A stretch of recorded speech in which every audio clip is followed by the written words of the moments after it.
হয়, আজি সদৌ অসম গৰিয়ামৰীয়া দেখি জাতীয় পৰিষদৰ বিলাসীপাৰা জিলা সমিতিৰ উদ্যোগত আজি প্ৰাক্তন বিধায়ক অশোক কুমাৰ সিঙি আৰু সুৰদাস ভৌমিকৰ পুতলিকা দাহ কৰা হৈছে বেলতলি চাৰিআলিত।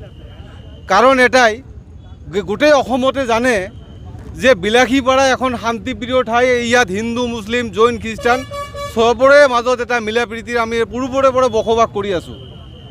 কিন্তু এই অশোক কুমাৰ সিঙি ডাঙৰীয়া আৰু সুৰদাস ভৌমিকে এছআৰ নামৰ এটা কমিটি বনাইছে, যি কমিটিত অশোক কুমাৰ সিঙি হৈছে চেয়াৰমেন আৰু সুৰদাস ভৌমিক হৈছে ভাইচ চেয়াৰমেন। এই দুইজনে চক্ৰান্ত কৰি আজি আমাৰ দেশী জনগোষ্ঠীৰ মানুহৰ নামত, এছআৰৰ নামত চক্ৰান্ত কৰি নটিচ জাৰি কৰি ভোটাধিকাৰৰ পৰা বঞ্চিত কৰিবলৈ ওলাইছে। আৰু কিছুমান ভুৱা ছিগনেচাৰ কৰি বিলাসীপাৰা টাউনৰ 2-3জন মান, চাপৰৰ 2-3জন মান এনেকৈ কিছুমান মানুহক লগাই দি ভুৱা ভোটাৰ আই কাৰ্ড লগাই ভোটাধিকাৰ বঞ্চিত কৰাৰ নামত অবজেকশ্যন দাখিল কৰিছে। যেতিয়া আমি গম পালোঁ, ভাইচ চেয়াৰমেনক ফোন কৰিলোঁ। ভাইচ চেয়াৰমেনে ক'লে যে মই এই কমিটিত আছোঁ নে নাই মই নিজেও গম নাপাওঁ। গতিকে আপোনালোকৰ মাধ্যমেদি মই অশোক কুমাৰ সিঙি ডাঙৰীয়া আৰু সুৰদাস ভৌমিকক মই সকীয়াই দিব বিচাৰিছোঁ যে অনাগত ইলেকশ্যনত অশোক কুমাৰ সিঙিক দেশী অঞ্চলত প্ৰৱেশ নিষিদ্ধ কৰি দিয়া হ'ল। আজিৰ পৰাই যদি অশোক কুমাৰ সিঙি যদি দেশী অঞ্চলত প্ৰৱেশ কৰে, পিঠিৰ বাকলি ছিঙি দিয়া হ'ব, পিঠিৰ বাকলি ছিঙি দিয়া হ'ব।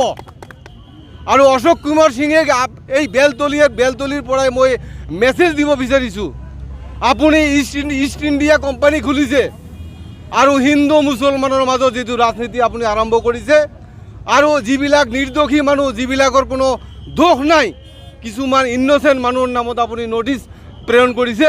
গতিকে অনাগত দিনত অশোক কুমাৰ সিঙি ইলেকশ্যনৰ আগতে হওক, ইলেকশ্যনৰ পিছতে হওক, যদি এজন মানুহৰ নামত অবজেকশ্যন থাকে আৰু এজন মানুহ যদি ভোটাধিকাৰৰ পৰা বঞ্চিত হয়, অশোক কুমাৰ সিঙি ডাঙৰীয়া আপোনাক সকীয়াই দিছোঁ যে আপোনাৰ দেশী অঞ্চলত প্ৰৱেশ নিষিদ্ধ কৰা হ'ব। আৰু মই এই মঞ্চৰ পৰা মই অসমৰ মাননীয় মুখ্যমন্ত্ৰী মহোদয়ক মই অনুৰোধ কৰিছোঁ যে মাননীয় মুখ্যমন্ত্ৰী মহোদয়, আপুনি আমাক আশ্বাস দিয়ে, আপুনি আমাক সন্মান দিয়ে, কিন্তু এই অশোক কুমাৰ সিঙি ডাঙৰীয়াই আমাক ইয়াক বাৰে প্ৰতি অসন্মানী কৰি আছে, বাৰে প্ৰতি আমাৰ মানুহক বেইজ্জতি কৰি আছে, বাৰে প্ৰতি আমাৰ মানুহক হাৰাশাস্তি কৰি আছে, আমাৰ মানুহক বিভিন্ন ক্ষেত্ৰত হাৰাশাস্তি কৰা পৰিলক্ষিত হৈছে। গতিকে এই মজিয়াৰ পৰাই মই অসমৰ মাননীয় মুখ্যমন্ত্ৰী মহোদয়ক ক'ব বিচাৰিছোঁ যে এই অশোক কুমাৰ সিঙিক যাতে কোনোপধ্যেই অহাবাৰ ইলেকশ্যনত যাতে তেওঁ নিৰ্বাচনৰ টিকেট দিয়া নহয়। কাৰণ তেওঁক যদি নিৰ্বাচনৰ টিকেট দিয়া হয়, আমি তেওঁক আমাৰ দেশী অঞ্চলত প্ৰৱেশ নিষিদ্ধ কৰি দিম, আৰু তেওঁ প্ৰৱেশ কৰিলে কটা বিঘম হ'ব, আমি ৰেহাই নিদিম। সুখবৰ ধুবুৰীবাসীৰ বাবে সুখবৰ। এতিয়াৰে পৰা আপোনাৰ লাগতিয়াল ঔষধসমূহ ঘৰতে উপলব্ধ হ'ব। এতিয়াৰে পৰা আপোনাৰ ঘৰলৈ মুহূৰ্ততে উপলব্ধ হ'ব প্ৰতিদিনে ব্যৱহাৰ হোৱা ঔষধসমূহ। ধুবুৰী এপেক্স মেডিকোছে আনিছে এই সুবিধা। এতিয়া হোম ডেলিভাৰীৰ জৰিয়তে 10% ৰেহাইৰ জৰিয়তে লাভ কৰিব ঔষধ।